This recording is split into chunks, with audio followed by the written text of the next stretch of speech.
Salam Bapak Ibu yang dikasihi Tuhan Yesus Kristus. Selamat malam bagi semua yang berada di Indonesia. Selamat sore bagi yang berada di Jerman. Dan selamat pagi bagi yang berada di Amerika dan Kanada. Puji Tuhan, kita bersyukur pada malam hari ini bisa bertemu kembali dalam pembelajaran firman di channel YouTube Sema Adonai bersama dengan pembicara kita Bapak Pendeta Dr. Daniel Palungan dengan tema kita pada malam hari ini, dosa terhadap Roh Kudus. Sebelum memulai pelajaran firman, kita akan awali dengan doa terlebih dahulu. Mari Bapak Ibu, kita berdoa. Bapa di sorga, yang kami panggil di dalam nama Tuhan Yesus Kristus, terima kasih Tuhan, kalau pada malam hari ini kami kembali belajar kebenaran firman-Mu. Tuhan, pimpin saya sebagai moderator agar bisa menuntun pembelajaran firman ini dari awal pertengahan sampai selesai. Berkati juga para operator kami yang bekerja di belakang layar, biarlah mereka bekerja dengan sukacita, tidak ada halangan atau gangguan apapun. Berkati juga peralatan yang kami pakai, wifi, handphone, laptop, listrik, dan semua yang berhubungan dengan pembelajaran firman-Mu pada malam hari ini. Biarlah itu boleh berjalan dengan baik, tidak ada halangan, ya Tuhan. Berdoa juga buat hamba-Mu, Bapak Pendeta Dr. Daniel Palungan, sebagai pembicara pada malam hari ini, tutup bungkus dengan kuasa Roh Kudus-Mu, agar semua firman yang disampaikan boleh berasal daripada Engkau. Berkati juga semua kami yang mendengarkan di kelas Zoom, di live streaming, di YouTube, atau siaran tunda nanti, biarlah itu semua Tuhan boleh membawa berkat bagi kami. Dan berkati juga channel YouTube Sema Adonai, tempat untuk memberitakan firman-Mu, agar semua orang bisa mendengarkan kebenaran firman-Mu. Terima kasih Tuhan, ampuni segala dosa perbuatan kami yang kami sengaja maupun tidak kami sengaja, agar kami layak di hadapan-Mu, layak belajar kebenaran firman-Mu, dan layak melayani Engkau Tuhan. Terima kasih Tuhan, di dalam nama Tuhan Yesus Kristus, Juru Selamat kami yang hidup, kami sudah berdoa dan mengucap syukur. Haleluya. Amin. Baik Bapak Ibu, sebentar kita akan mendengarkan profil singkat dari pembicara kita pada malam hari ini.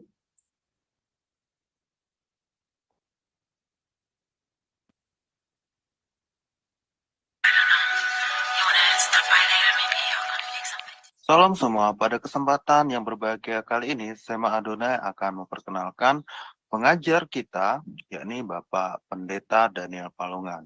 Dan berikut adalah profil singkat dari beliau. Bapak Pendeta Daniel Palungan, MIS MTH Demin, lahir di Tanah Toraja 10 Februari tahun 1960.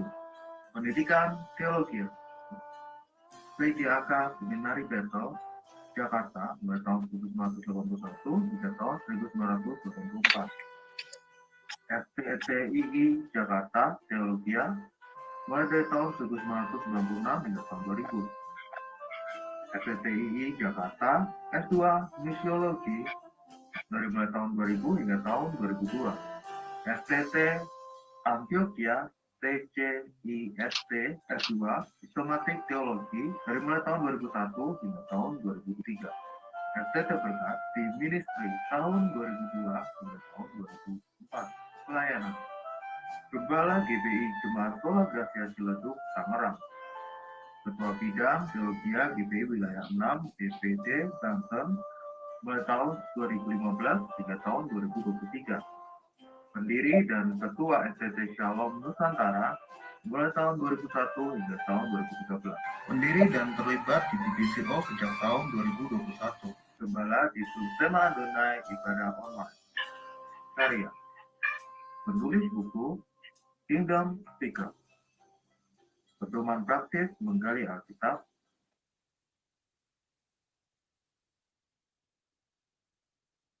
Itulah profil singkat dari pembicara kita pada malam hari ini. Tiba saatnya saya akan menyapa beliau. Salam, selamat malam Pak Daniel, apa kabar? Selamat malam Pak Sam, salam teman-teman semua, kabar baik. Ya, puji Tuhan, kiranya Pak Daniel selalu dalam penyertaan Tuhan di dalam setiap pekerjaan dan pelayanan Bapak. Dan sekarang, waktu selanjutnya, saya serahkan kepada Bapak untuk memaparkan tema kita pada malam hari ini. Saya persilakan Pak, terima kasih.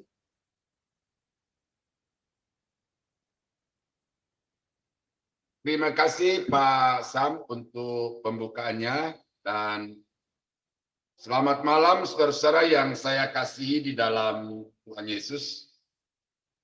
Pada malam ini kita akan melanjutkan pokok bahasan kita tentang doktrin Roh Kudus dan kita sampai kepada subjudul yaitu dosa terhadap Roh Kudus. Nah, ini menuju kepada akhir ya dari pembahasan doktrin ini.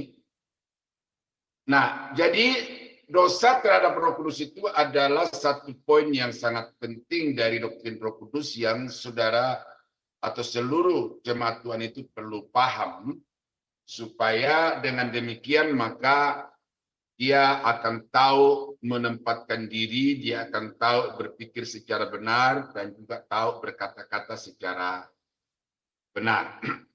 Nah, namun sebelum kita masuk itu, Bapak Ibu, saya merasa perlu untuk mencoba mereview kembali karunia roh.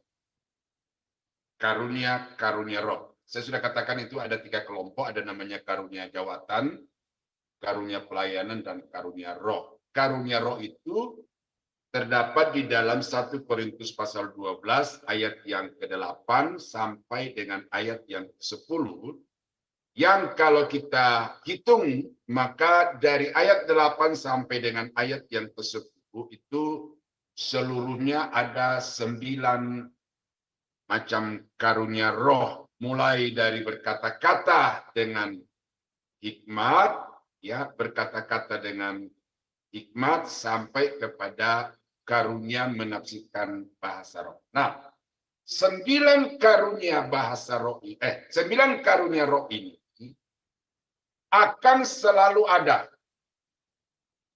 Karena karunia ini tidak tergantung kepada zaman, masa, atau kepada periode orang-orang tertentu. Ya, seperti teologi liberal mengatakan bahwa karunia-karunia mujizat, kesembuhan, dan lain sebagainya itu sudah tidak ada sekarang ini, oleh karena itu hanya berlaku pada zaman rasul-rasul. Nah, jadi teolog liberal ini mau membatasi Tuhan dengan periode waktu tertentu, zaman rasul-rasul saja. Tetapi saya mau katakan kepada Bapak Ibu bahwa karena karunia ini seutuhnya adalah milik Roh Kudus, seutuhnya, seluruhnya adalah ada di dalam kedaulatan Roh Kudus, kepada siapa dia kehendaki dia berikan, karunia apa yang dia mau berikan kepada si A, si B, itu sepenuhnya ada di dalam otoritas dan kedaulatan Roh Kudus. Sifat karunia ini tidak permanen, ya, sifat karunianya tidak permanen, tetapi bisa muncul kembali kepada orang yang sama dan karunia yang sama, tergantung. Nah, ini perhatikan, tergantung kepada keinginan dari Roh Kudus. Itu sebabnya selalu saya katakan bahwa jangan ada seorang pun yang mengklaim bahwa dia punya karunia A, dia punya karunia B, dan seterusnya. Karunia itu tidak bisa diplot, tidak bisa dimiliki, ya, tidak bisa dimiliki oleh si A, si B. Tetapi karunia itu akan nyata oleh si A atau oleh si B, sekarang, besok, atau tahun depan, itu tergantung oleh kehendak Roh Kudus. Karena itu dikatakan di dalam ayat yang ke-11 dari 1 Korintus 12, bahwa semuanya ini dikerjakan oleh Roh yang satu dan yang sama, yang memberikan karunia kepada tiap-tiap orang secara khusus, seperti yang dikehendakinya. Nah, secara khusus artinya tidak diberikan secara umum. Ya, dalam satu ibadah berkumpul 1.000 orang, semuanya mendapat karunia yang sama, tidak. Tetapi hanya kepada orang-orang yang dikehendaki oleh Roh Kudus diberikan karunia itu secara khusus. Jadi katakanlah malam ini kita berkumpul, kalau Roh menghendaki karunia kesembuhan itu diberikan kepada Pak Sam, maka Pak Sam bisa mendoakan orang sakit dan orang sakit sembuh. Tetapi kalau besok Pak Sam mendoakan orang sakit dan Roh Kudus tidak menghendaki karunia itu dipakai oleh Pak Sam, maka Pak Sam tidak bisa mengklaim diri besoknya bahwa saya punya karunia kesembuhan. Karena yang punya karunia kesembuhan itu adalah Roh Kudus. Pak Sam hanya mendoakan, soal terjadi atau tidak terjadi kesembuhan, itu bukan urusannya Pak Sam, tetapi itu adalah urusannya Roh Kudus. Karena itu doakan saja ya, saudara-saudara yang ada di Zoom ini atau nanti yang akan mendengarkan di luar, jangan takut mendoakan orang sakit. Karena yang dipakai Tuhan itu bukan hanya orang-orang yang hebat, bukan hanya yang bergelar pendeta, evangelis, pastor, dan lain sebagainya. Tetapi siapa saja, bahkan pembantu-pembantu rumah tangga. Ya, pembantu-pembantu rumah tangga, kalau Roh menghendaki, maka pembantu rumah tangga ini bisa mendoakan majikannya sembuh. Nah, jadi ini saya pertegas lagi sekali lagi, saudara, supaya jangan sampai saudara beranggapan bahwa Pendeta Daniel itu menentang karunia roh, karunia mujizat, karunia kesembuhan. Sama sekali tidak. Tetapi yang saya tidak setuju adalah pendeta A dikasih label oleh jemaat tertentu punya karunia kesembuhan, punya karunia mujizat. Atau pendeta A itu sendiri yang mengklaim bagi dirinya bahwa saya punya karunia kesembuhan. Nah, itu saya tidak sependapat. Karena pendeta tidak punya kedaulatan untuk mendaulat Roh Kudus, tetapi Roh Kudus punya kedaulatan untuk mendaulat seorang pendeta. Nah, jadi saudara ini perlu dipertegas supaya saudara terus berdoa, ya, terus mengharapkan mujizat terjadi, karena Allah yang kita sembah itu adalah Allah mujizat, dan mujizatnya masih ada sampai hari ini, bahkan sampai Tuhan Yesus datang kembali pada kali yang kedua. Karena itu kalau kau seorang jemaat biasa dan ada anggota keluargamu yang sakit, tidak usah takut untuk mendoakan mereka, karena Roh Kudus bisa memakai Bapak Ibu untuk mendoakan orang sakit. Bahkan kalau pendetamu sakit, ya, pendetamu sakit, jangan takut untuk mendoakan, ya, karena Tuhan bisa pakai Bapak Ibu untuk mendoakan pendetamu yang sedang sakit itu. Mujizatnya, kesembuhannya tersedia bagi semua orang, kapan saja dia kehendaki, dia akan nyatakan. Ya, jadi itu sekedar untuk mengingatkan kembali bahwa karunia-karunia itu masih tetap ada sampai Tuhan Yesus datang kembali pada kali yang kedua. Nah, malam ini kita akan berbicara tentang dosa terhadap Roh Kudus. Ini perlu Bapak Ibu pahami, karena tanpa sadar banyak orang yang kemudian terjebak di dalam dosa terhadap Roh Kudus ini. Ya. Nah, saya selalu pakai ini karena ini karya intelektual Bapak Ibu ya. Jadi sebagaimana lagu itu punya pencipta, ya materi ini saya yang susun. Ya. Jadi jangan saudara merasa apa dengan nama saya. Ya, itu artinya yang mempersiapkan ini Pendeta Daniel Palungan. Nah, Dosa terhadap Roh Kudus yang pertama itu adalah mendukakan Roh Kudus. Ya, dosa terhadap Roh Kudus adalah dosa mendukakan Roh Kudus. Saya bacakan dari Efesus pasal 4 ayat 25 sampai ayat yang ke-31. Karena itu, karena apa? Saudara baca bagian di atasnya itu, kamu sudah dilahirkan kembali oleh Roh Kudus. Kamu yang dulu mati karena hidup dalam dosa, sekarang kamu hidup karena kamu sekarang didiami oleh Roh Kudus. Kamu yang dulu terpisah dari Allah karena dosa, sekarang kamu hidup bersekutu dengan Allah karena kamu sudah ditanamkan di dalam dirimu kodrat ilahi. 1 Petrus pasal 1 itu. Nah, jadi Roh Kudus itu sudah melahirkan kita kembali, memperbaharui roh dan pikiran kita, sehingga kita memiliki hidup yang baru, relasi yang baru dengan Tuhan. Nah, sesudah itu apa? Nah, ini yang dinasihatkan oleh Paulus. Buanglah dusta dan berkatalah benar seorang kepada yang lain, karena kita adalah sesama anggota. Apabila kamu menjadi marah, janganlah kamu berbuat dosa. Janganlah matahari terbenam sebelum padam amarahmu, dan janganlah memberi kesempatan kepada iblis. Orang yang mencuri, janganlah ia mencuri lagi, tetapi baiklah ia bekerja keras dan melakukan pekerjaan yang baik dengan tangannya sendiri, supaya ia dapat membagikan sesuatu kepada orang yang berkekurangan.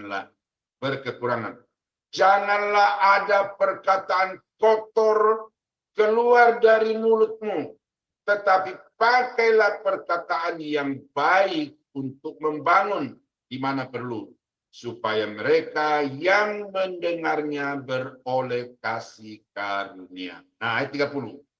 Dan janganlah kamu mendukakan Roh Kudus Allah yang telah memeteraikan kamu menjelang hari penyelamatan. Nah, jadi sebelum kita diselamatkan itu, Roh Kudus sudah melahirkan kita, dan Roh Kudus sudah memeteraikan kita, mensahkan kita, menjamin kita sebagai milik Allah.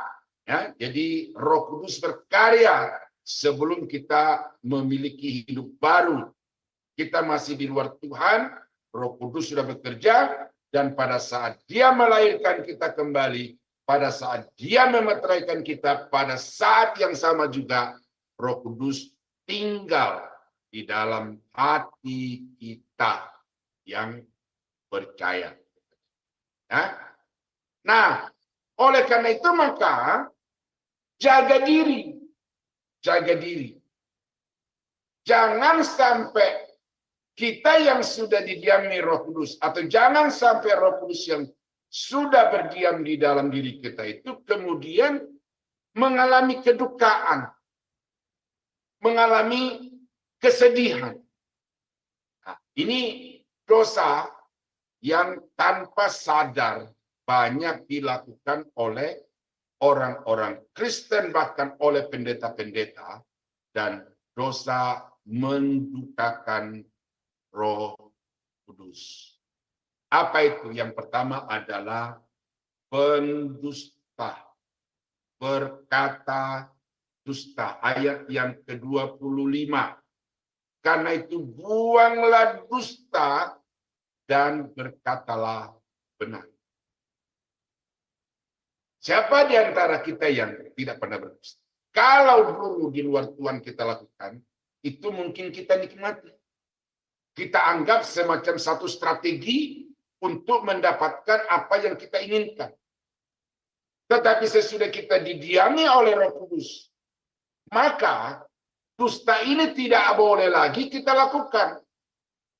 Sama juga ini dengan fitnah itu ya. Dusta fitnah. Itu tidak boleh lagi dilakukan oleh orang-orang yang sudah mengalami kelahiran baru, mengalami pemeteraian Roh Kudus dan Roh Kudus tinggal di dalam dirinya. Karena kalau orang itu masih berdusta, itu berarti dia sedang mendukakan Roh Kudus. Karena itulah Bapak Ibu, ya, saya sebagai pendeta, sebagai guru, lebih baik saya berbicara tegas daripada saya melembutkan, tetapi ada dusta di dalam. Ada hal-hal yang saya sembunyikan dari kebenaran yang singkat. Paulus berkata, doakanlah kami supaya kami dapat berkata sebagaimana seharusnya kami berkata-kata. Artinya tidak menambah, tidak mengurangi. Karena kalau sampai kami menambah, berarti itu mendukakan Roh Kudus. Sampai kami mengurangi, itu juga mendukakan Roh Kudus. Nah, kadang-kadang kebenaran itu menyakitkan. Tetapi saya mengingat Profesor Sayetapi itu seorang pakar hukum yang diakui di Indonesia dan juga di dunia internasional. Dia berkata begini, masakan karena aku mengatakan kebenaran, lalu engkau memusuhi aku. Kan gitu. Jadi, seseorang yang mengatakan kebenaran itu tidak pantas untuk dimusuhi, tidak pantas untuk dibenci. Walaupun ketika dia menyatakan kebenaran itu, kadang-kadang kita sakit oleh karena dia membongkar kebiasaan-kebiasaan kita yang berdusta, yang berbohong, yang menfitnah orang-orang lain. Nah, orang yang sudah sungguh-sungguh telah dipenuhi oleh Roh Kudus, maka pantang haram bagi orang itu untuk berkata-kata dengan dusta. Ya, berkata-kata dengan dusta. Bukankah sekarang ini mimbar juga dipenuhi dengan orang-orang yang bermulut manis, orang-orang yang berkata dusta. Ya, ini hati-hati Bapak Ibu. Ini tidak hanya untuk kehidupan sehari-hari di dalam rumah tangga, dalam pergaulan, dan di dalam pekerjaan, tetapi ini juga menyangkut mimbar, bahwa pendeta-pendeta yang tidak menyatakan kebenaran yang sesungguhnya dari atas mimbar itu sesungguhnya sedang mendukakan Roh Kudus. Karena itu kata Yesus, kalau ya katakan ya, kalau tidak katakan tidak, karena lebih daripada itu berasal dari si iblis. Yang kedua, ya, tindakan mendukakan Roh Kudus adalah menyimpan dendam, memelihara bahkan memupuk sakit hati.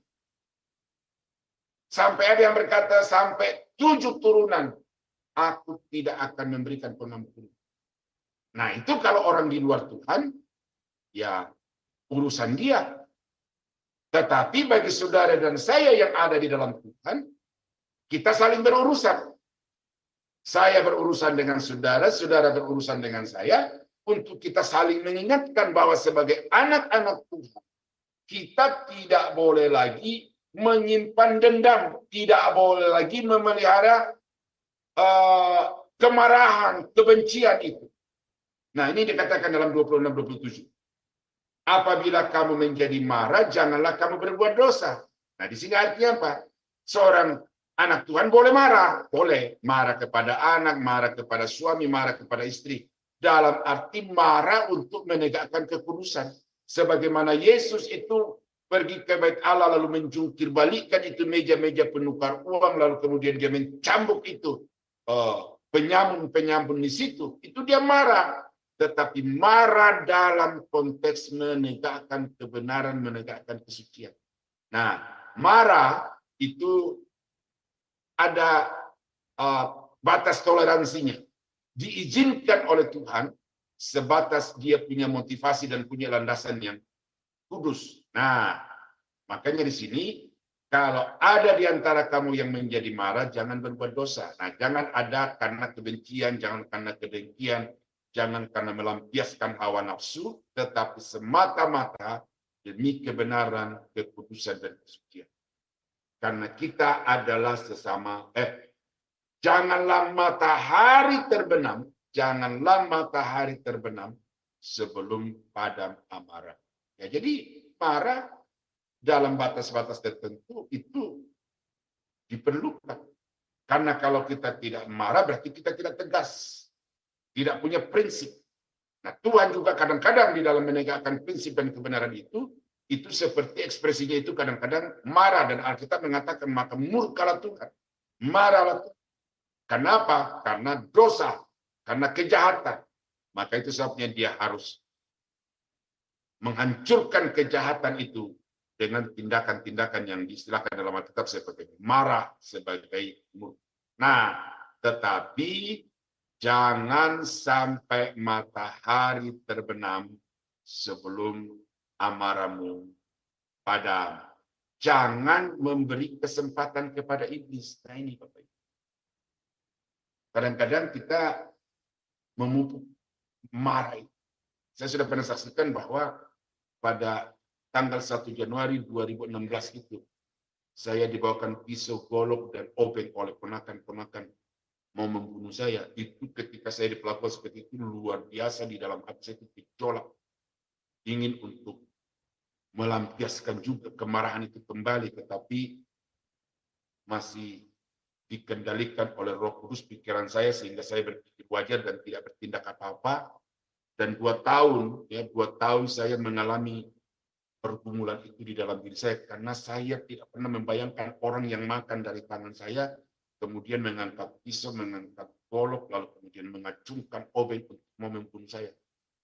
Tetapi sesudah 2 tahun saya kemudian itu, akhirnya saya disadarkan oleh Tuhan, ya, tidak akan ada manfaat, tidak akan ada dampak positif kalau menyimpan perasaan dendam itu. Itu sebabnya buang, karena bukan hanya merugikan dirimu dengan orang lain, tetapi merugikan kesehatanmu sendiri. Nah, jadi saudara-saudara, ini pengakuan yang saya harus katakan kepada Bapak Ibu. Karena sebagai manusia itu kita tidak lepas dari yang disakiti, yang dikecewakan. Nah, haruskah kita membalas itu dengan kebencian, sakit hati, dendam, dan lain sebagainya? Itu harus ditinggal. Nah, jadi kan itu dosa terhadap Roh Kudus itu adalah menyimpan amarah itu.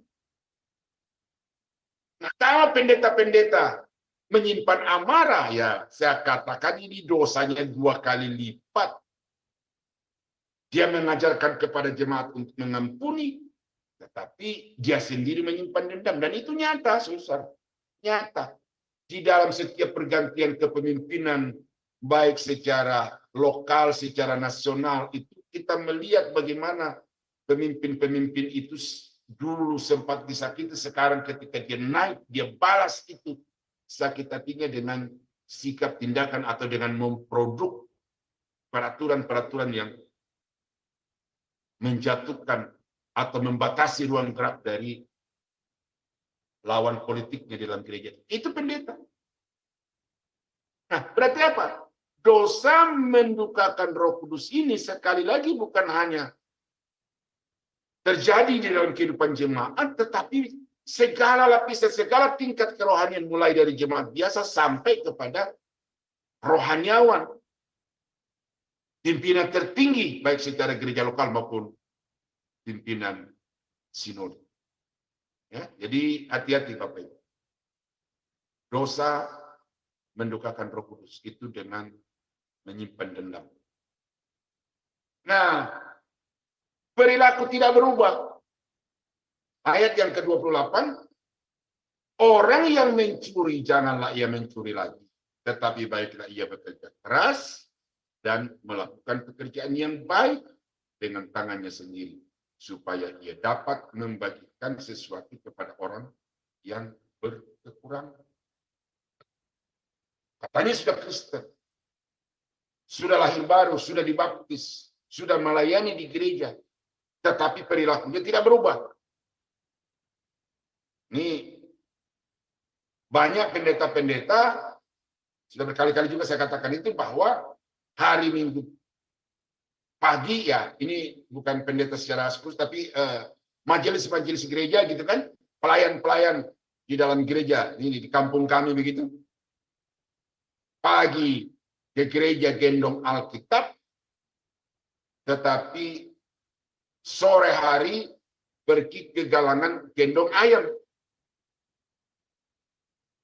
Adik saya kepala desa, saya bilang begini, kau kan majelis, kenapa kau tidak menanamkan kepada jemaatmu itu supaya jangan lagi judi itu menjadi candu menguasai mereka. Bisakah mereka itu berhenti untuk menjudi main sabung ayam? Nah, apa kata adik saya ini? Sebenarnya sih tidak apa-apa, Kak. Yang penting hari Minggu pagi datang gereja dulu. Wah, semakin saya bingung ini. Kok ada majelis gereja membolehkan datang main judi asal datang di gereja pagi.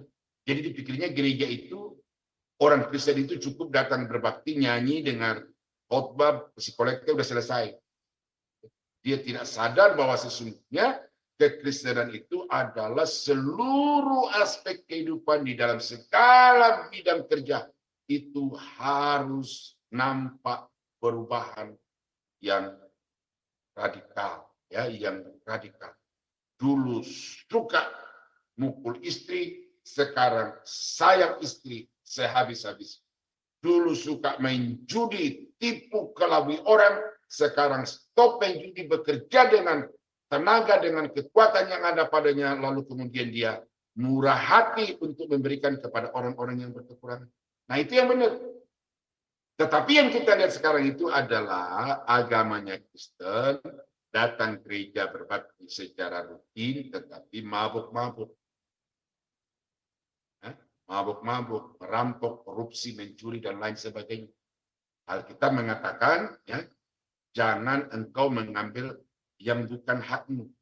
Itu kan nasihat Yohanes kepada orang-orang tentara-tentara Yahudi yang datang untuk minta dibaptis. Apa yang harus kami lakukan, kata orang-orang itu kepada Yohanes, dia berkata, jangan mengambil apa yang bukan hak. Kalau itu bukan hakmu, jangan sentuh. Itu haknya orang lain. Nah, jadi saudara-saudara, orang yang hidupnya tidak berubah, ya, orang yang hidupnya tidak berubah, itu sebenarnya adalah orang Kristen yang secara nyata-nyata mendukakan Roh Kudus. Ya.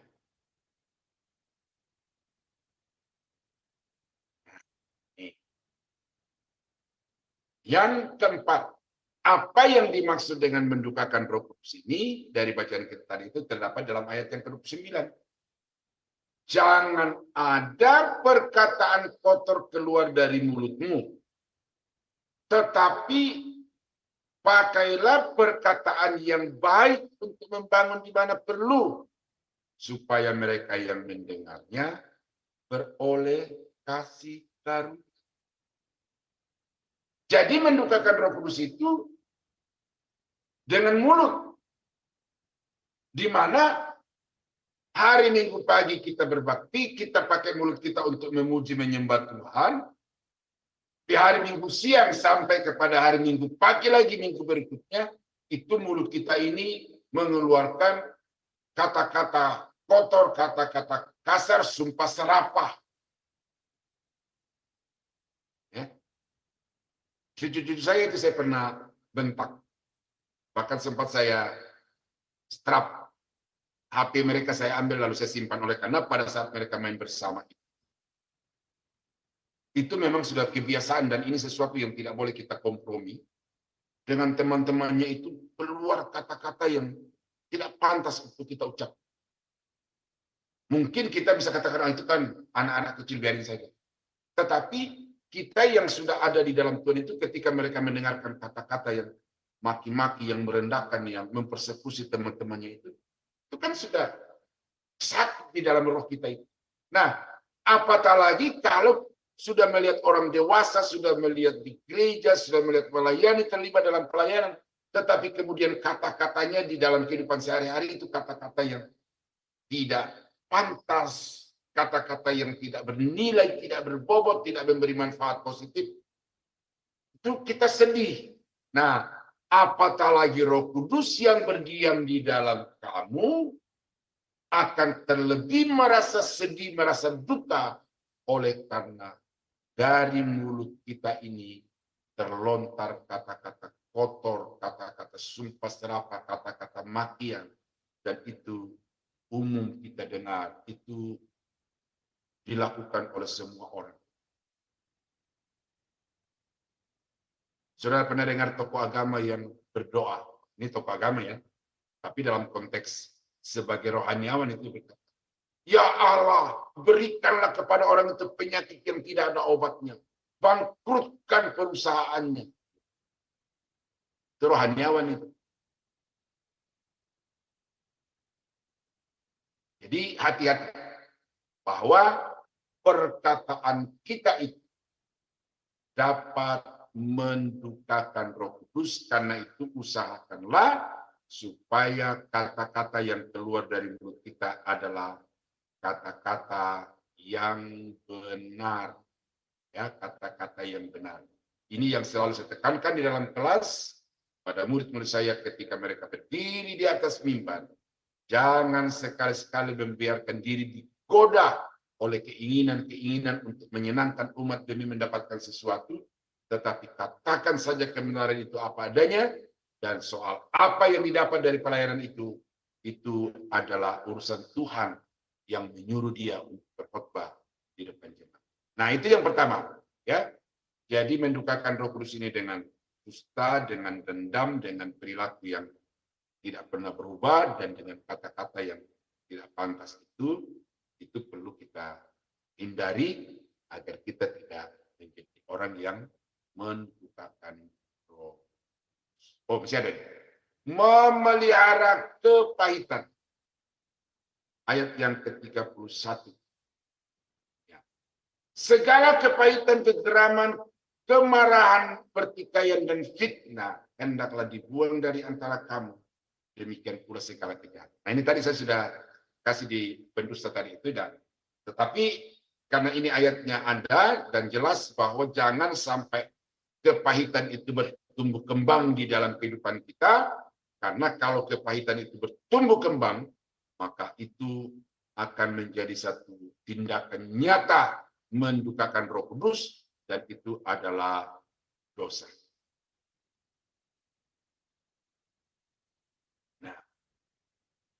Yang kedua, dosa terhadap Roh Kudus itu adalah menentang Roh Kudus.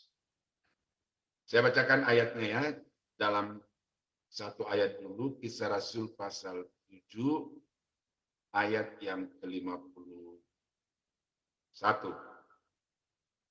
Ini Stefanus ya, dengan wibawa surgawi, dengan kekuatan dari Roh Kudus, saat-saat dia mau dieksekusi dengan hukuman mati, dilontari dengan batu, dia berdiri dengan tegak dan memberikan satu pernyataan yang tegas kepada orang-orang yang mau mengeksekusi dia, termasuk hadir di situ adalah Saulus yang kemudian menjadi Rasul Paulus. Dia berkata begini, hai orang-orang yang keras kepala dan yang tidak bersunat hati dan telinga, kamu selalu menentang Roh Kudus sama seperti nenek moyangmu, demikian juga kamu.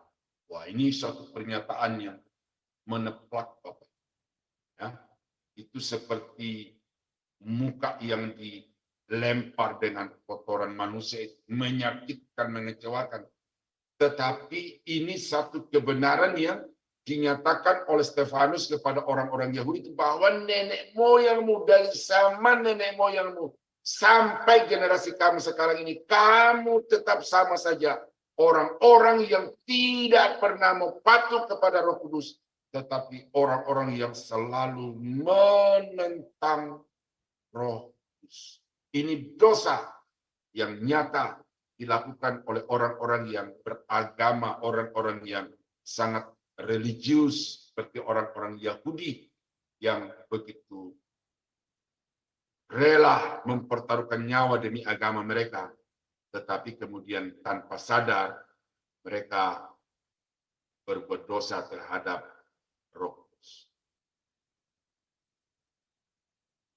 Nah, ternyata ada ayat referensinya. Saya bacakan juga dalam Yesaya 63:10. Tetapi mereka memberontak dan mendukakan Roh Kudus, maka ia berubah menjadi musuh mereka dan ia sendiri berperang melawan mereka. Jadi pada akhirnya Tuhan itu atau Roh Kudus itu menjadi musuh bagi orang-orang yang selalu mendukakan Roh Kudus. Ya. Nah, saya akan jabarkan ini. Apa yang dimaksud oleh Stefanus dengan mendukakan Roh Kudus, menentang Roh Kudus. Ya, kalau saudara baca seluruh pasal ini, Kisah Rasul pasal 7 ayat 1 sampai 53, perikop ini maksud saya, ya. Maka itu terbagi di dalam berapa pokok pikiran. Salah satu yang dilakukan oleh orang Israel ini dalam hal menentang Roh Kudus adalah Allah sudah berbuat begitu nyata di tengah-tengah mereka. Bagaimana Stefanus menceritakan, waktu nenek moyang kamu masih di Mesir, Tuhan sudah menyatakan mukjizat dan tanda-tanda yang heran begitu luar biasa. Dalam perjalanan dari Mesir menuju ke tanah Kanaan, tanah perjanjian yang sekarang ini kamu duduk itu, Tuhan menyatakan mukjizat dan kuasanya luar biasa.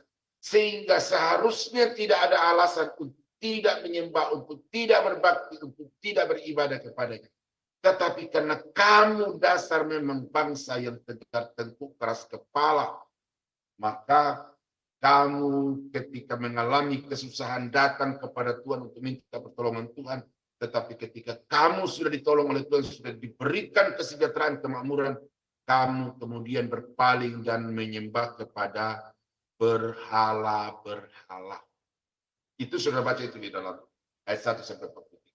Jadi dosa orang Israel dalam hal menentang Roh Kudus ini adalah mereka menolak untuk berbakti kepada Allah yang sudah membuat mereka keluar dari Mesir menuju tanah Kanaan, dan mereka lebih memilih untuk berbakti beribadah kepada berhala.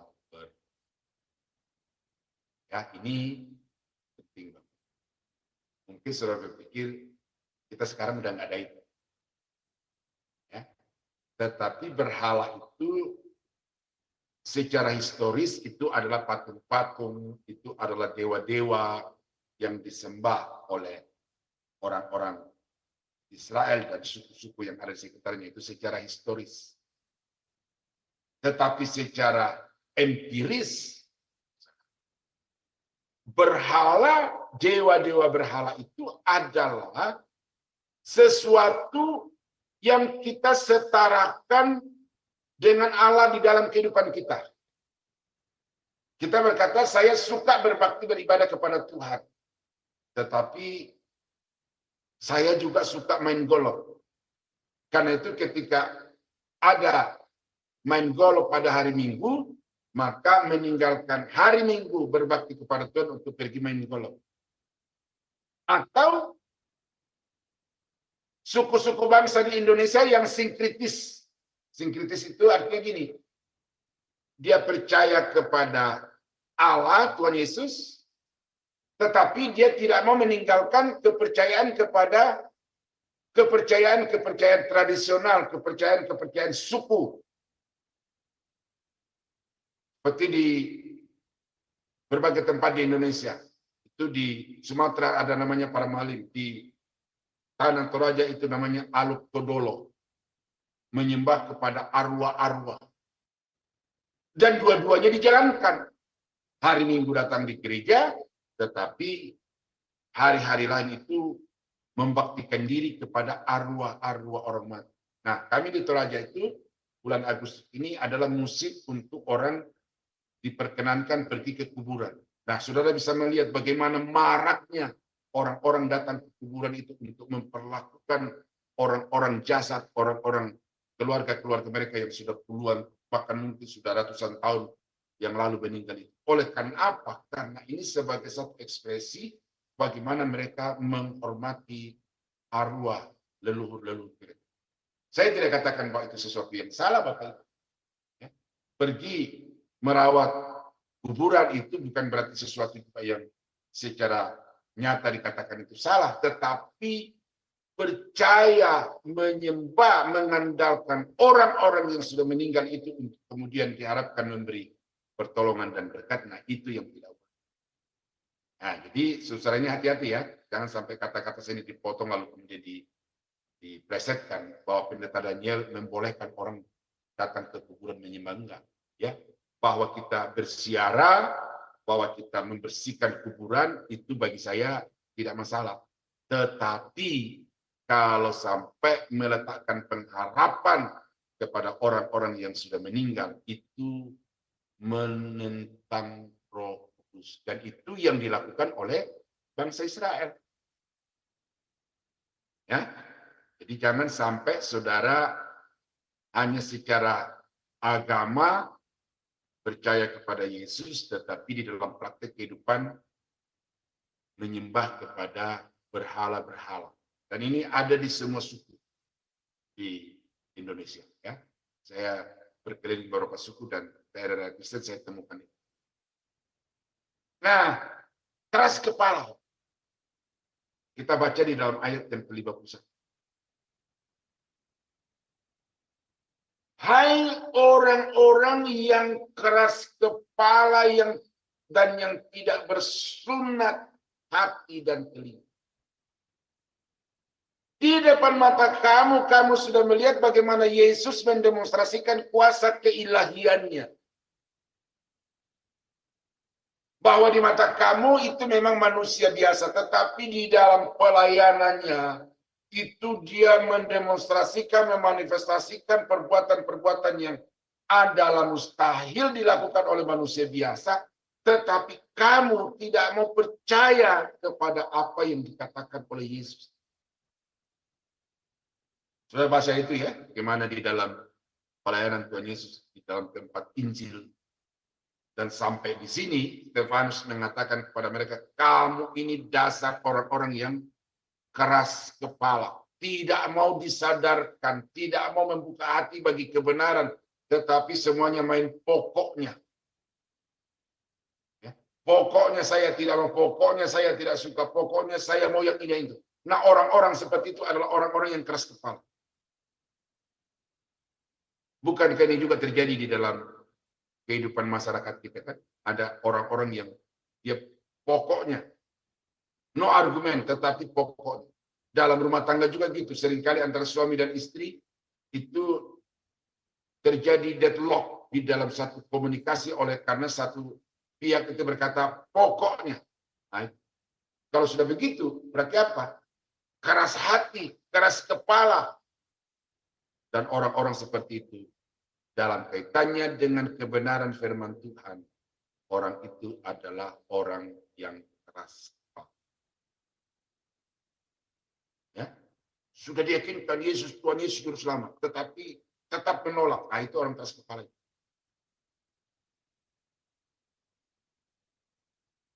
Tuhan bisa menyembuhkan, Tuhan bisa mengadakan mujizat, Tuhan sanggup untuk melepaskan segala beban, tetapi keras kepala. Lebih percaya dukun, lebih percaya orang-orang pintar. Nah, itu orang keras kepala. Nah, ini adakah orang Kristen? Ya, jangankan minta pertolongan dukun, bahkan banyak orang Kristen yang jadi dukun. Baru di dalam ayat yang ke-52, orang yang menentang Roh Kudus itu juga nyata bagaimana mereka bersikap terhadap putusan Tuhan. Nah, ayat 52. Siapakah dari nabi-nabi yang tidak dianiaya oleh nenek moyangmu? Sudah baca itu dalam Perjanjian Lama ya. Bagaimana nabi-nabi yang dipakai Tuhan untuk menyatakan kebenaran, untuk memberikan tuntunan kepada bangsa Israel, supaya mereka dapat hidup berkenan kepada Tuhan, supaya mereka diberkati, supaya mereka sejahtera. tetapi kemudian nabi-nabi itu dimusuhi, nabi-nabi itu dibenci, kemudian dianiaya, dan sebagian besar dari antara mereka itu yang dibunuh.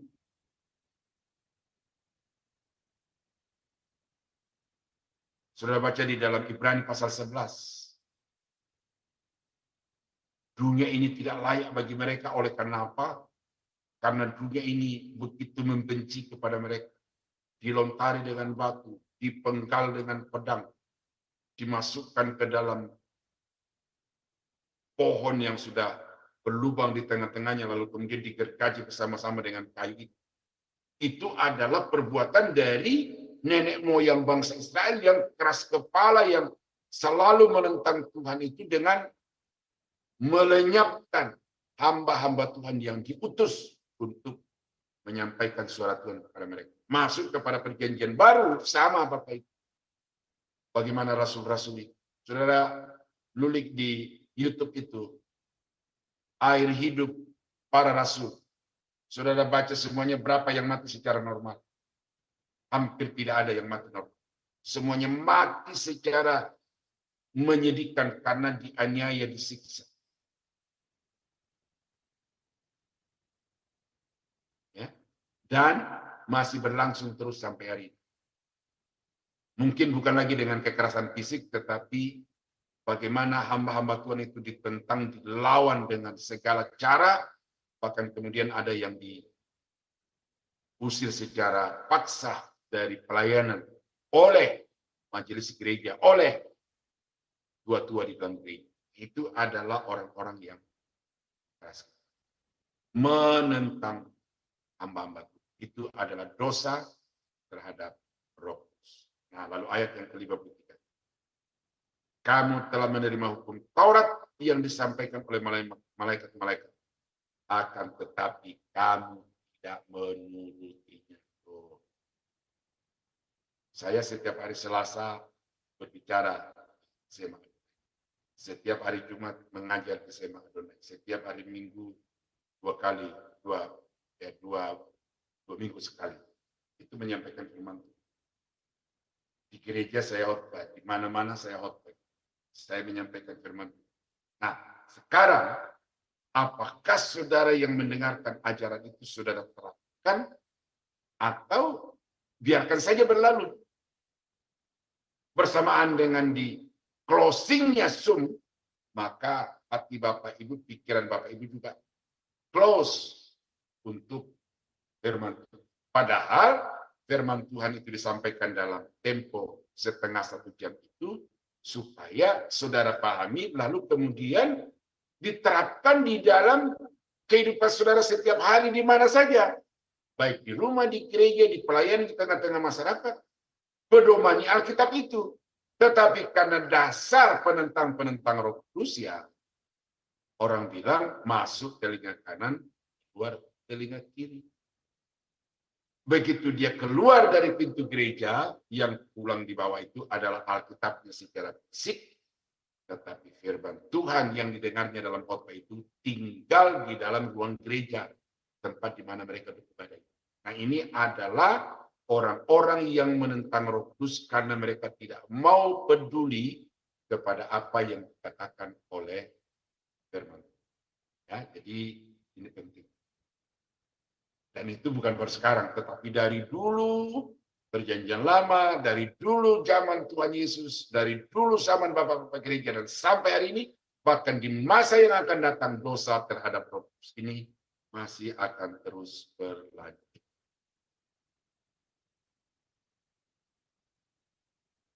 Nah, yang ketiga dosa terhadap Roh Kudus adalah mendustai Roh Kudus.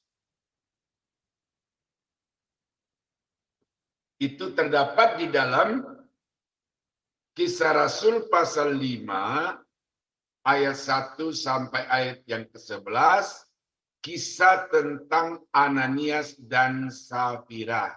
Ya. Tapi sebelum saya uraikan seluruh perikop ini, saya bacakan saja dulu satu ayat di dalam ayat yang ketiga. Ya. Ayat yang ketiga. Kisah Rasul pasal 5 ayat 3. Tetapi Petrus berkata, Ananias, mengapa hatimu dikuasai iblis sehingga engkau mendustai Roh Kudus dan menahan sebagian dari hasil penjualan tanah itu? Latar belakang dari perikop ini Bapak Ibu adalah bagaimana di dalam pasal 4 itu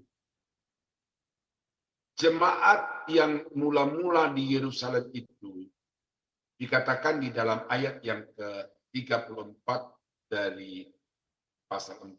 Sebab tidak ada seorang pun yang berkekurangan di antara mereka karena semua orang yang mempunyai tanah atau rumah menjual kepunyaannya itu dan hasil penjualan itu mereka bawa dan mereka meletakkan di depan kaki rasul-rasul lalu dibagi-bagikan kepada setiap orang sesuai dengan keperluannya.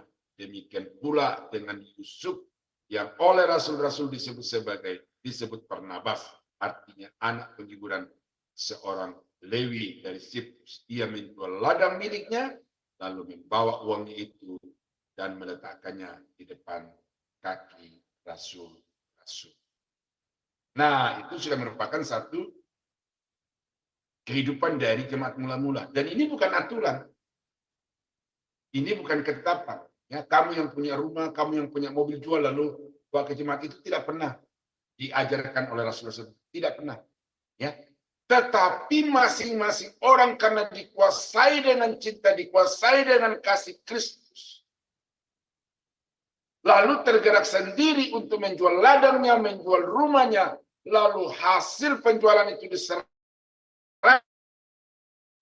secara sukarela, ya sekali lagi secara sukarela tanpa perintah apapun dari rasul-rasul. Mereka membawanya ke gereja kepada rasul-rasul, diletakkan di bawah kaki rasul-rasul.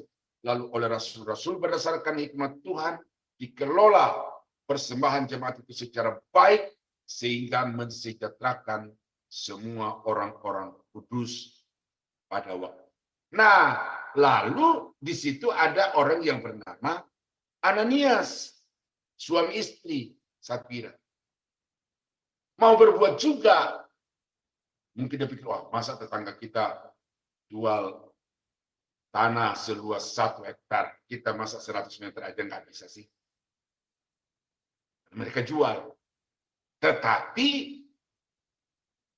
mereka tidak memberikan seutuhnya. Dan sekali lagi ini bukan peraturan Bapak Ibu ya, ini bukan peraturan.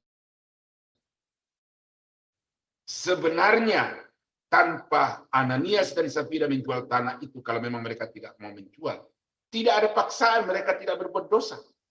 Karena itu hanya dilakukan berdasarkan dengan dorongan hati, dengan motivasi kasih. Tetapi yang membuat Ananias dan Safira ini berdosa, mendustai Roh Kudus, yang pada akhirnya mereka dimurkai oleh Allah sehingga pada saat itu juga mereka mati di dalam bait suci itu di depan rasul-rasul dan semua sidang yang berkumpul, adalah karena mereka mendustai Roh Kudus. Nah, bagaimana mendustai Roh Kudus itu? Dari perikop ini saya akan coba untuk memaparkannya kepada Bapak Ibu. Yang pertama adalah sekedar ikut-ikutan. Bukan dari hati. Ya, tetapi ikut-ikutan. Itu di dalam ayat yang pertama. Ada seorang lain yang bernama Ananias. Ia beserta istrinya Safira menjual sebidang tanah. Nah, lalu apa kata Petrus kepada orang ini? Selama tanah itu tidak dijual, bukankah itu tetap kepunyaanmu? Dan setelah dijual, bukankah hasilnya itu tetap dalam kuasamu? Jadi tidak ada aturan, tidak ada keharusan. Tidak ada yang menyuruh menjual tanah, tidak ada yang menyuruh untuk membawa semua persembahan hasil penjual tanah itu kepada gereja, kepada rasul-rasul. Tetapi yang menjadi dosa di sini adalah karena ketika mereka menahan sebagian itu, mereka menganggap itu seluruhnya. Itu sebabnya ketika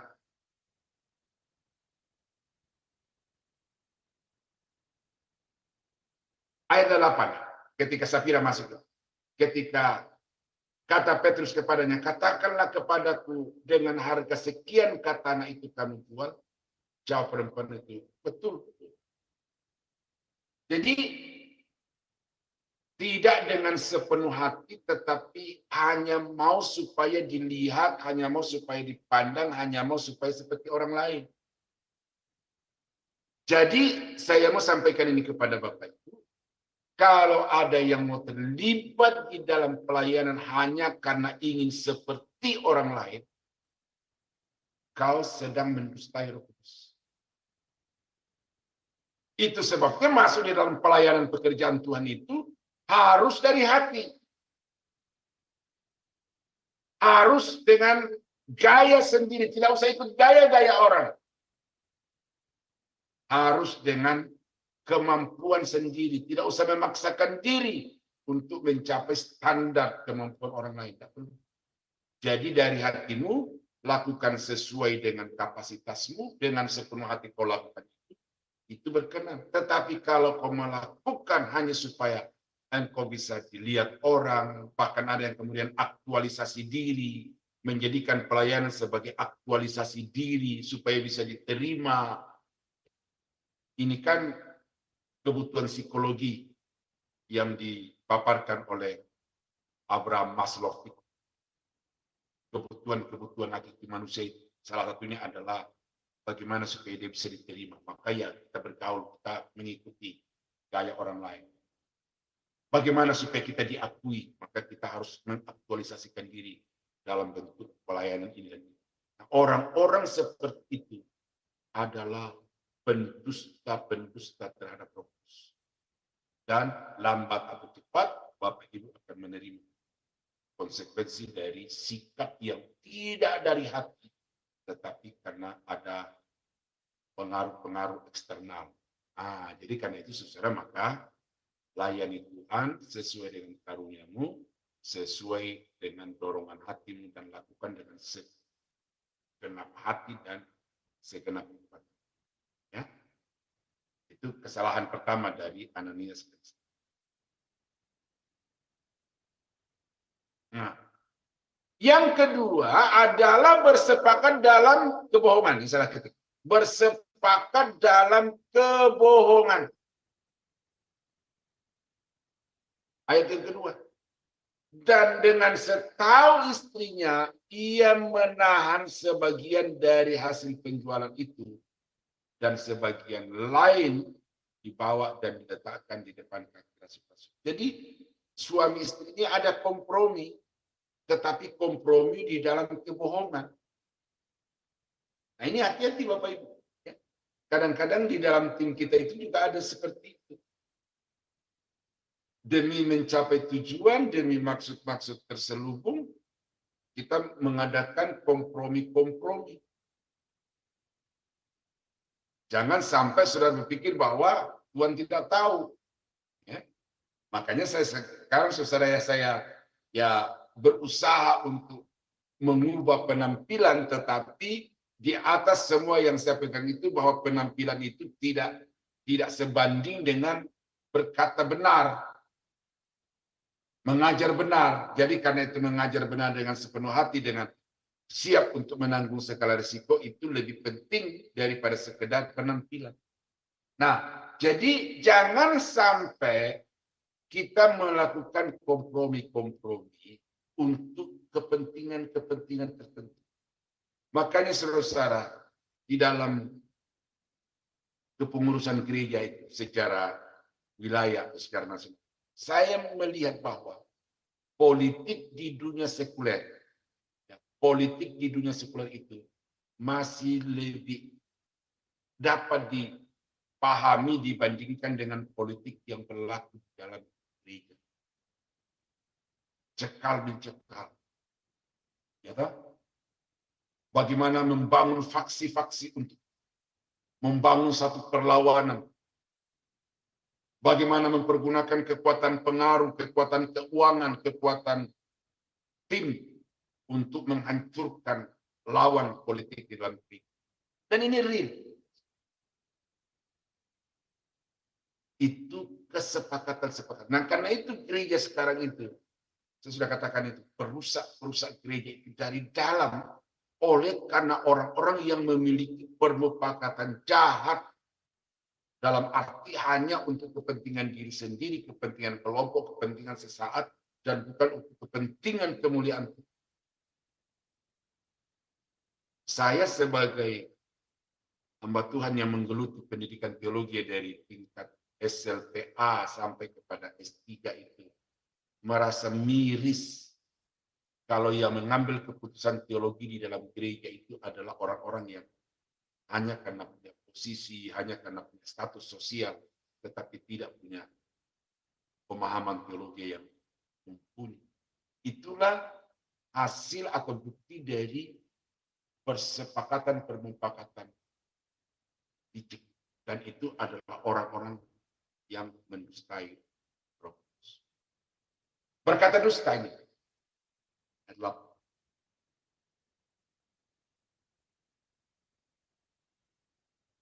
katakanlah kepadaku dengan harga sekian katana itu kamu jual. Iya. Kalau seandainya dia berkata, kami jual 2 juta, tetapi kami hanya rela untuk memberi 1 juta.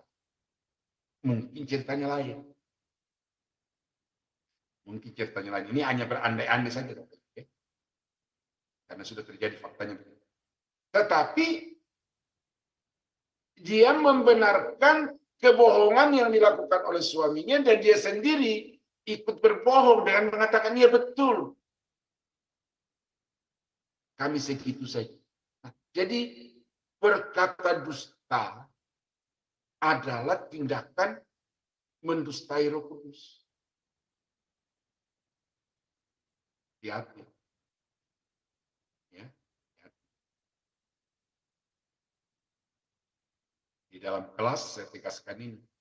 Jangan coba-coba kompromikan ayat-ayat Alkitab atau firman Tuhan demi kepentingan sesuatu.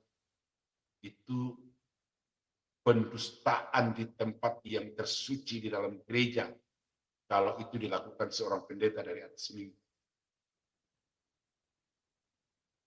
Mimbar itu adalah jantungnya gereja. Mimbar jantungnya gereja, doktrin adalah darahnya gereja. Kalau darah gereja itu kotor, maka gereja itu akan menjadi sakit-sakitan. Dan kalau jantungnya yaitu mimbar itu sudah kolaps, maka gereja bisa saja beraktivitas secara Kristiani, tetapi sesungguhnya dia mati di hadapan. Oleh karena itu saya berkata kepada murid-murid saya bahwa mimbar harus terus dijaga kesucian dan kekudusannya. Karena mimbar itu adalah tempat di mana Allah berbicara untuk menyatakan kebenaran kepada umat. Tetapi yang menjadi ironi di dalam pengamatan dan penemuan saya adalah mimbar telah menjadi tempat untuk menebar dusta dan kebohongan. Berarti pengkhotbah adalah pendusta-pendusta. Nah, itu yang kedua. Yang keempat, dosa terhadap Roh Kudus adalah menghujat Roh Kudus. Kayaknya beberapa hari yang lalu topik ini dibahas di SEMA. Saya coba mengikuti sedikit, diambil dari Kejadian dan seterusnya. Itu menurut pendeta itu. Tapi saya mau persempit ya, bahwa yang dimaksud menghujat Roh Kudus di sini terdapat di dalam Matius pasal 12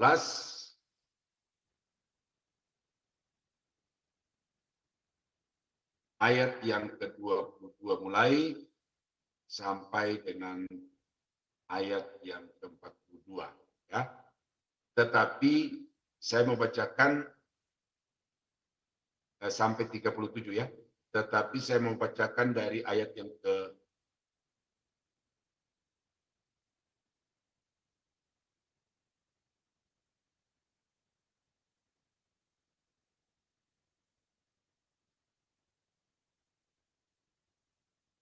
31 ya, saya bacakan ayat 31 dulu. Sebab itu aku berkata kepadamu, segala dosa dan hujat manusia akan diampuni, tetapi hujat terhadap Roh Kudus tidak akan diampuni.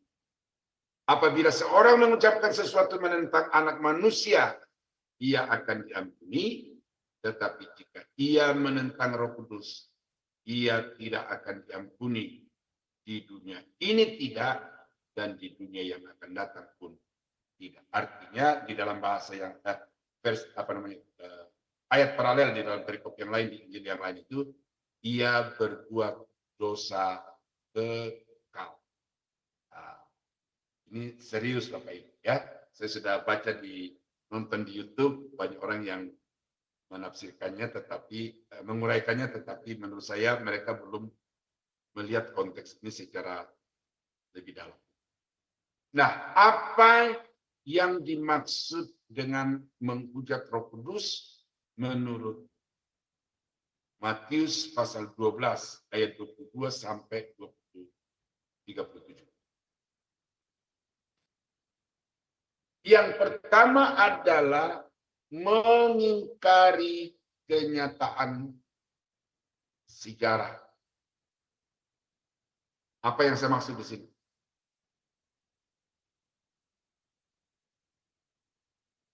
Kemudian dibawalah kepada Yesus seorang yang kerasukan setan. Kerasukan setan.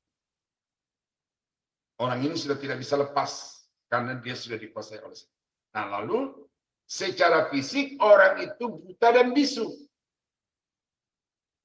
Ini orang sudah membawa kemana-mana tetapi kondisinya tidak terselesaikan. Tidak ada perubahan karena memang orang ini sudah dicengkram oleh kuasa setan. Lalu Yesus menyembuhkannya sehingga si bisu itu berkata-kata dan si buta melihat. Artinya apa Bapak Ibu? Bahwa di depan mata orang-orang Yahudi pada waktu itu, baik orang Yahudi rakyat biasa maupun pejabat-pejabat dan juga rohaniawan yang di situ ada ahli Taurat, ada orang-orang Farisi, ada orang-orang Saduki. Melihat dengan mata bagaimana Yesus melakukan satu mujizat menyatakan kuasa yang melampaui kuasa setan itu. Ini suatu kenyataan sejarah yang nyata di depan mata mereka. Tidak bisa dipungkiri oleh siapapun yang hadir pada waktu itu. Bahwa Yesus punya kuasa atas segala roh-roh di atas muka bumi ini. Dan kemudian atas segala sakit penyakit. Berarti apa? Nah, ayat yang ke-23 saudara. Ini nyerempet-nyerempet ini sedikit. Mereka takjub. Maka takjublah sekalian orang banyak. Ya, takjub. Udah, ini bukan sesuatu yang biasa dilakukan oleh manusia biasa. Ini tentu ada kekuatan ilahi di dalam dirinya. Makanya ada ia ini agaknya anak Daud. Berarti yang bisa melakukan ini di mata orang Yahudi itu adalah Mesias. Sang juru selamat yang dijanjikan itu. Dia satu-satunya yang bisa melakukan. Itu nyata di depan mata mereka, tetapi mereka mengingkari kenyataan.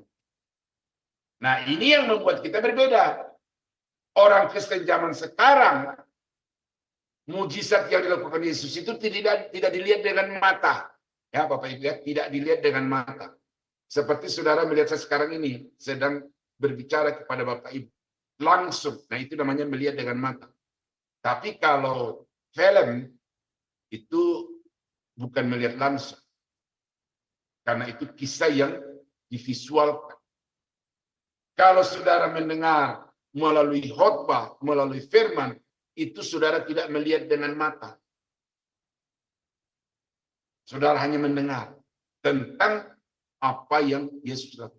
Nah, tetapi walaupun saudara hanya mendengar, saudara tidak melihat secara langsung dengan mata, tetapi kemudian saudara berkata, Yesus Tuhan, Yesus Juru Selamat, Yesus Mesias yang dijanjikan, Yesus Anak Daud. Itu kan saudara lebih hebat daripada orang-orang Yahudi. Yang di depan mata mereka menyaksikan langsung, tetapi mereka tetap tidak mau percaya. Nah, ini yang saya katakan mengingkari kenyataan sejarah. Itulah dosa mengutip Roh Kudus. Sehingga kita tidak bisa mengatakan bahwa orang yang sekarang ini menentang Yesus, mengata-ngata Yesus seperti yang di dunia maya itu menghujat Roh Kudus.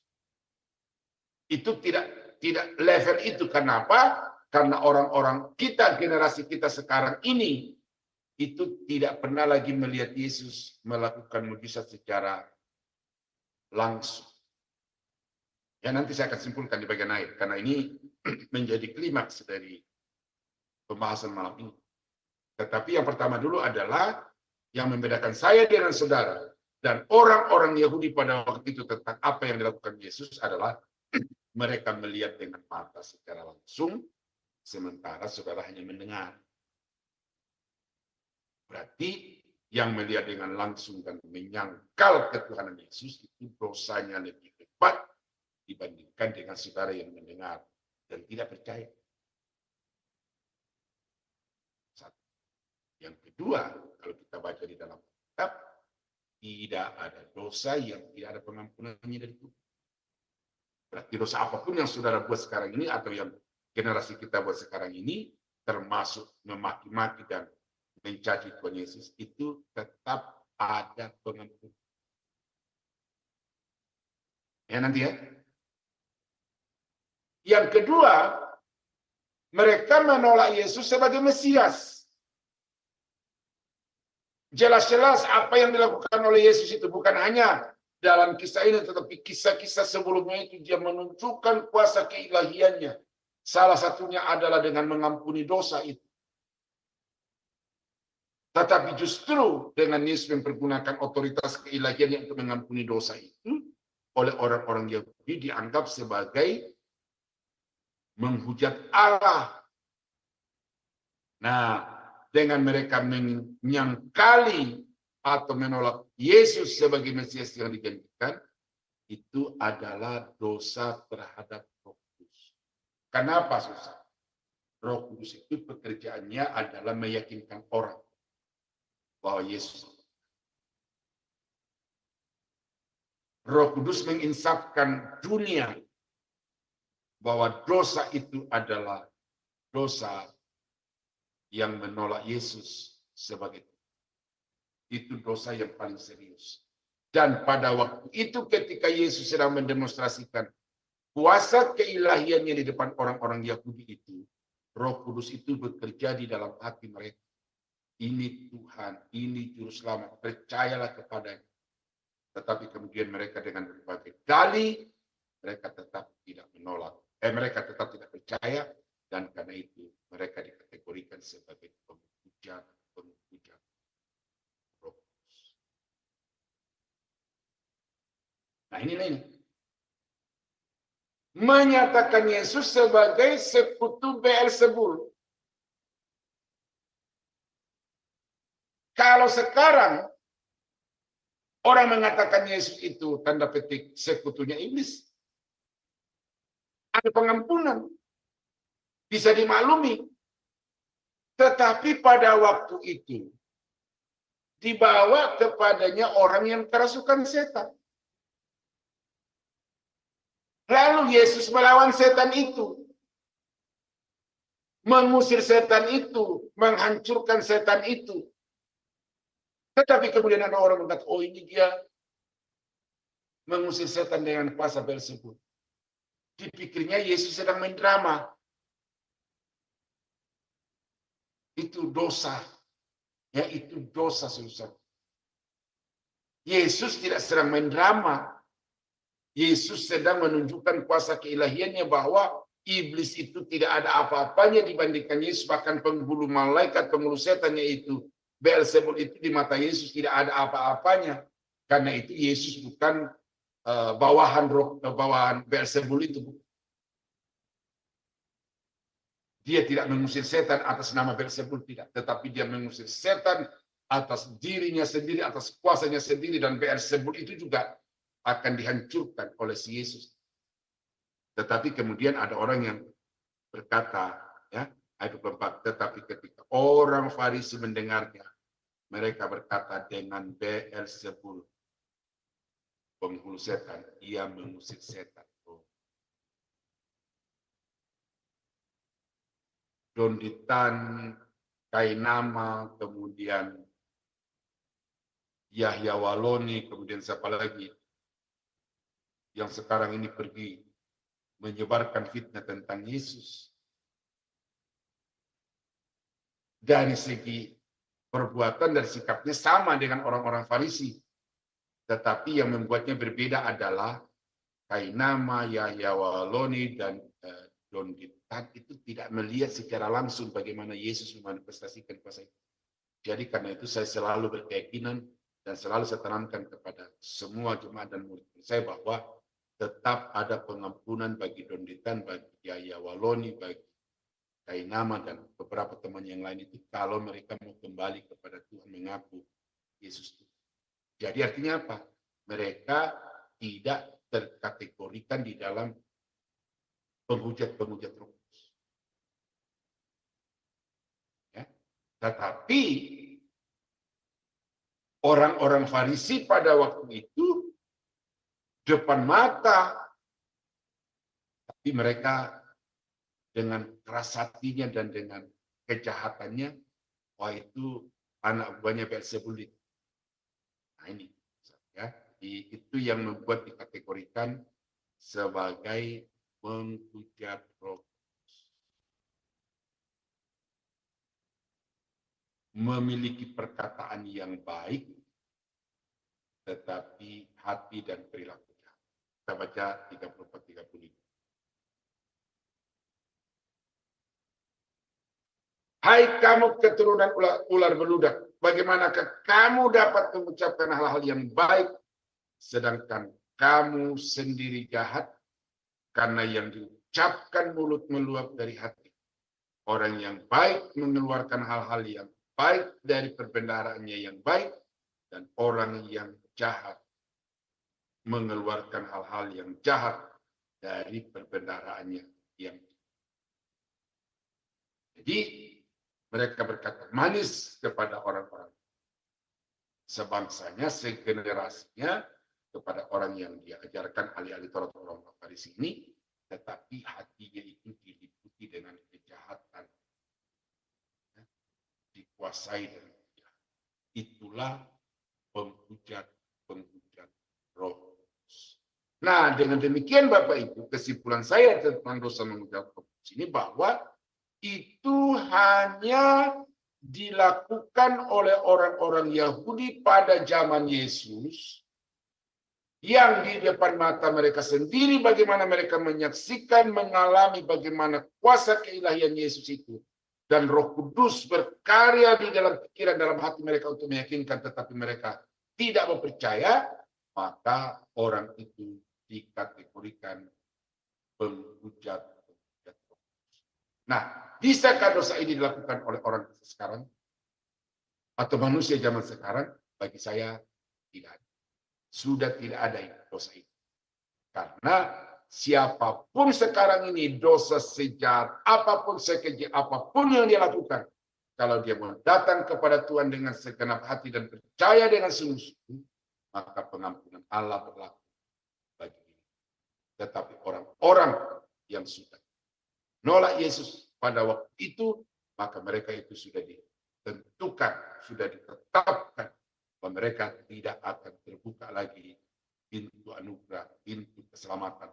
Karena yang datang kepada mereka membawa anugerah itu mereka tolak, mereka fitnah habis-habisan, maka karena itu mereka berbuat dosa kekal. Di dunia ini tidak diampuni, di dunia yang akan datang. Tetapi bagi saudara dan saya, generasi kita sekarang ini, bagaimanapun jahatnya, bagaimanapun keji dosanya, pengampunan Allah lakukan. Nah, jadi saudara, jadi dosa terhadap Roh Kudus itu satu adalah menyesatkan, kedua adalah menentang, ketiga adalah mendustai, dan keempat adalah menghujat. Tiga yang pertama mendukakan,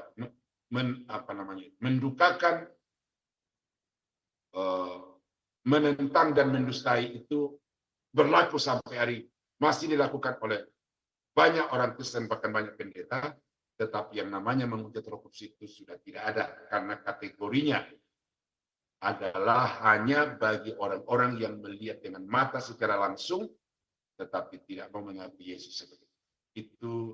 Yang membuat kita berbeda antara orang-orang zaman Yesus dengan kita sekarang, karena kita sekarang ini tidak melihat tentang apa yang dilakukan oleh Yesus secara langsung, tetapi kita mendengar, kita membaca. Nah, jadi kualitas dosa kita berbeda dengan kualitas dosa. Nah, jadi Bapak Ibu, itu yang saya sampaikan pada malam ini, kiranya dapat memberikan wawasan, ya, dapat memberikan wawasan, pendalaman, pemahaman, tetapi juga sekaligus memberikan kepada saudara satu peringatan, ya, bahwa dosa ini itu dapat terjadi di dalam kehidupan kita di mana saja, kecuali menghujat Roh Kudus. Ya, jadi karena itu jaga, waspada, sadar senantiasa, karena sewaktu-waktu kita terjebak di dalam dosa-dosa. Nah, Tuhan Yesus memberkati. Saya kembalikan kepada Pak Sam. Haleluya. Baik, terima kasih Pak Daniel atas pemaparannya pada malam hari ini. Dan sebelum kita lanjutkan ke sesi tanya jawab atau sharing, kita akan mendengarkan terlebih dahulu pengumuman untuk beberapa hari ke depan. Ibu Aling dipersilakan. Ya, baik Pak Sam, terima kasih. Baik Bapak Ibu, saya akan membacakan acara-acara Sema Adonai ke depannya ya Bapak Ibu. Ya, baik, dimulai setelah kelas ini, masih ada kelas lanjutan ya Bapak Ibu di Sema Adonai, dan itu adalah kelas pembelajaran terakhir, yaitu di jam 21.00 waktu Indonesia Barat. Di mana setiap hari Jumat di jam 21 ini kita akan belajar tentang materi buku sejarah penebusan. Dan ini sudah masuk seri yang ke-7 ya Bapak Ibu. Dan untuk malam ini adalah sesi pertama dari buku sejarah penebusan seri ke-7 dengan tema hubungan perjanjian Sinai dan Yesus Kristus. Diambil dari Nats Galatia 1 ayat 19. Dan yang menjadi narasumbernya seperti biasa adalah Pak Pendeta Dr. Yudi Lengkong MTH, dan moderatornya adalah Ibu Heni. Selanjutnya, di hari Sabtu 17 Agustus 2024 di jam 19.00 waktu Indonesia Barat, di Sema Adonai akan kembali ada kelas pembelajaran firman ya Bapak Ibu, dan kita akan belajar tentang menggali kebenaran Alkitab dengan benar, dan ini sudah masuk sesi yang kedua ya Bapak Ibu. Dan yang menjadi narasumbernya adalah Pak Pendeta Dr. Kudus Pardede MTH, dan moderatornya adalah Ibu Aling, saya sendiri.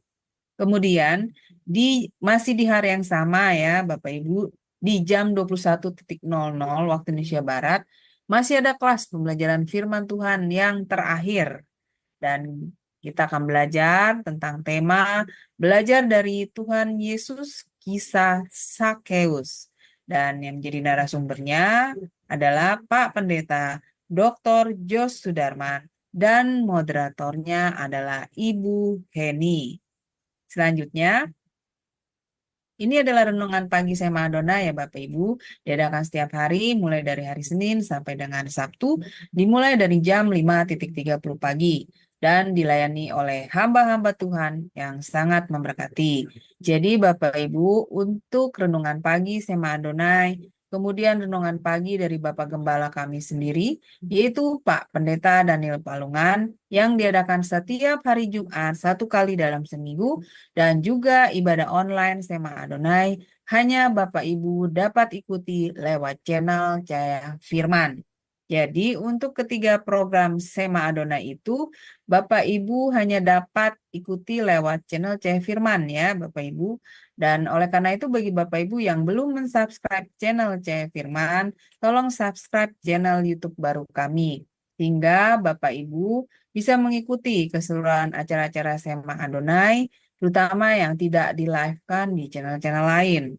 Dan juga tolong bantu share ya Bapak Ibu channel Cahaya Firman ini kepada yang lain. Sehingga juga semakin banyak orang yang bisa mengikuti keseluruhan acara-acara Sema Adonai lewat channel Cahaya Firman. Dengan begitu, Bapak Ibu telah membantu channel kami, channel Cahaya Firman, untuk menjadi semakin berkembang dan juga menjadi berkat bagi banyak orang. Terima kasih Bapak Ibu atas perhatiannya.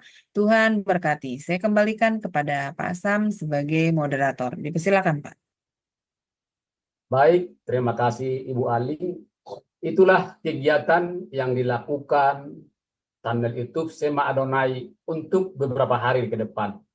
Baik Bapak Ibu, masih ada waktu untuk bertanya, mungkin untuk satu orang yang mau bertanya, silakan raise hand terlebih dahulu, maka operator kami akan membuka mute-nya. Dipersilakan Bapak Ibu, satu atau dua orang kalau masih sempat nanti akan dijawab oleh narasumber kita. Sambil menunggu, saya sangat diberkati pada malam hari ini dan pelajaran yang menambah pengetahuan saya. Ada saya tulis di sini semua dari yang sudah dijabarkan dari tema kita pada malam hari ini, dosa terhadap Roh Kudus. Ada 4 poin, yaitu mendukakan Roh Kudus, menentang Roh Kudus, mendustai Roh Kudus, dan menghujat Roh Kudus. Dan ada 4 poin, penjabarannya ada 16 poin juga. Karena saya sebetulnya mau bertanya, tapi sudah saya tulis semua. Ada yang bertanya 2 orang. Yang pertama tadi Pak Daniel Simon. Dipersilakan dulu. Ayo silakan Pak Daniel Simon. Selamat malam Pak Daniel. Mau nanya, itu karunia roh itu kan sifatnya sementara. Bagaimana dengan karunia mengajar? Apa itu juga sementara, Pak Daniel? Terima kasih. Iya, makanya ini kita kembali kepada karunia-karunia ya. Iya. Makanya kan saya bedakan ada karunia jawatan, ada karunia pelayanan, dan karunia rohani. Karunia jawatan ini boleh dibilang itu permanen. Karunia pelayanan juga seperti kepemimpinan, guru, dan lain sebagainya itu juga permanen, bisa dikembangkan. Tetapi mujizat, kesembuhan, bahasa roh, kata-kata dengan hikmat itu temporal. Di situ Pak. Jadi Bapak harus mengetahui itu bahwa ada, saya bagi di dalam 3 klasifikasi. Iya. Oke. Terima kasih Pak Daniel penjelasannya. Tuhan berkati. Ya, terima kasih Pak Daniel Simon atas partisipasinya. Silakan Ibu Aling. Ya, shalom. Selamat malam Pak Daniel. Makasih Pak Sam. Pak, saya cuma mau nanya satu doang. Pak, apakah benar Pak? Saya pernah mendengar pengajaran yang mengatakan bahwa jika kita mendukakan Roh Kudus adalah dosa yang tidak terampuni. Benarkah itu Pak? Iya, terima kasih Pak Daniel. Di dalam Alkitab dosa mendustai Roh Kudus itu ya kasusnya hanya pada Ananias dan Safira. Mendukakan memang, Pak Daniel, mendukakan. Oh, mendukakan. Oh, saya kira mendustai. Iya. Nah, mendukakan berarti pada poin 1 tadi. Ya. Jadi begini, bahwa kita itu disempurnakan atau pengurusan lagi nih, pengurusan itu ada 3 tahap ya. Ada yang namanya positional sanctification, progressive sanctification, dan perfect sanctification. Nah, progresif itu penyempurnaan yang bertahap menuju kepada kesempurnaan yang Paulus katakan berlangsung dari hari ke hari kita dibaharui di dalam roh dan pikiran hingga mencapai kesempurnaan sama seperti Yesus. Nah, di dalam proses menuju kepada kesempurnaan atau dalam menjalani penyucian yang sempurna itu, kita itu tidak langsung sempurna pada waktu diselamatkan, tetapi bertahap. Nah, itu sebabnya maka bisa saja orang yang sudah mengalami kelahiran baru itu melakukan seperti di dalam Efesus pasal 4 tadi itu, menipu, kata-kata kotor. Ya, tetapi sesuatu yang dia lakukan di luar kesadarannya, maka saya memberikan satu garansi. Ya, tentu ini bukan dari pribadi, tetapi sesuai dengan Alkitab bahwa itu ada pengampunan. Ada pengampunan. Karena itu pertobatan itu bukan hanya sekali seumur hidup, tetapi pertobatan setiap hari dari kesalahan yang kita buat hari itu. Jadi tetap ada. Alkitab mengatakan yang tidak ada pengampunannya itu adalah dosa menghujat Roh Kudus. Itu jelas. Tetapi saya sudah katakan tadi bahwa itu juga tidak berlaku lagi bagi kita sekarang ini. Ya. Tetapi itu berlaku bagi orang-orang Yahudi yang pada waktu itu melihat, menyaksikan di depan mata mereka sendiri bagaimana Yesus menunjukkan kuasa ilahiannya dan dengan bisikan Roh Kudus yang jelas, tetapi mereka. Nah, jadi mendukakan Roh Kudus itu ada pengampunan. Ya. Baik, terima kasih Pak Daniel untuk pencerahannya. Saya penasaran itu dari dulu. Saya pernah dengar ada yang mengatakan kalau mendukakan Roh Kudus itu tidak terampuni dosanya gitu, Pak. Saya sekarang udah paham ya. Terima kasih Pak Daniel. Masalahnya begini, banyak pendeta-pendeta yang memberi pernyataan tanpa landasan argumentasi. Banyak pengkhotbah-pengkhotbah di YouTube itu yang fasih bicara, tetapi kata-kata yang mereka rangkai itu, mereka mencomot-comot dari berbagai bagian Alkitab yang mereka tidak memahami landasan secara kuat konteks dari apa yang mereka ucapkan itu. Nah, jadi karena itu maka kalau di dalam kelas seperti ini ada ruang tanya jawab, itu kesempatan untuk Bapak Ibu bertegas. Tetapi kalau khotbah ya, saudara mesti waspada itu bahwa kadang-kadang itu karena fasih bicara. Ya, saya kira itu, Pak. Ya, baik. Terima kasih Pak Daniel untuk pencerahannya. Tuhan berkati. Saya kembalikan kepada Pak Sam. Terima kasih Pak Sam. Ya, terima kasih Bu Aling atas partisipasinya. Jadi itu sebetulnya saya tanyakan tadi Pak Daniel. Memang di sini ada perbedaan pengajaran. Yang dulu ada orang bilang mengajarkan menghujat Roh Kudus itu adalah dosa yang tidak bisa diampuni. Ada satu pengajaran seperti itu. Tadi yang ditanya Bu Aling itu kan mendukakan Roh Kudus itu dosa yang tidak diampuni. Jadi dari penjelasan tadi dari awal sampai selesai itu tadi saya sudah jelas tadi dipaparkan oleh Pak Daniel. Menghujat Roh Kudus itu kata pengajar yang lain itu kan menolak Yesus sebagai Mesias. Itu dosa yang tidak diampuni. Tetapi setelah dijelaskan Pak Daniel bahwa itu berlaku menolak Yesus itu sebagai Mesias, dosanya tidak bisa diampuni, berlaku pada zaman Yahudi dulu. Tapi sekarang menolak Yesus sebagai Mesias, apabila dia bertobat, berarti dosanya bisa diampuni. Kan seperti itu tadi pemaparan Pak ya?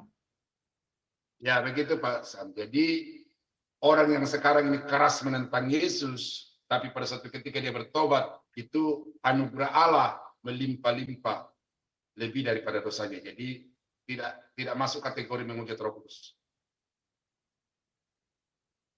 Ya.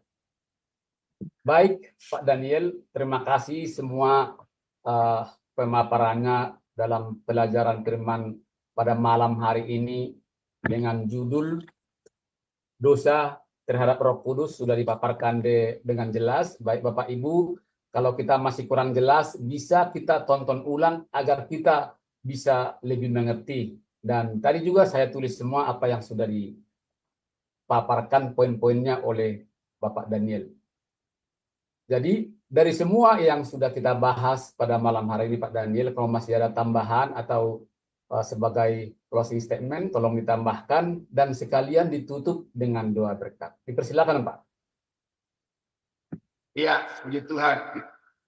Nah, saudara-saudara, selalu saya katakan bahwa kita manusia ini darah dan daging, punya kelemahan, ya, rentan terhadap berbuat dosa. Dan dengan jelasnya detail-detail dosa yang saya sampaikan kepada Bapak Ibu hari ini, itu menambah wawasan. Nah, bagaimana supaya itu tidak berlaku atau tidak saudara terlibat di dalam dosa-dosa itu, maka mintalah selalu kekuatan dari firman Allah, minta selalu tuntunan dari firman Allah dan Roh Kudus.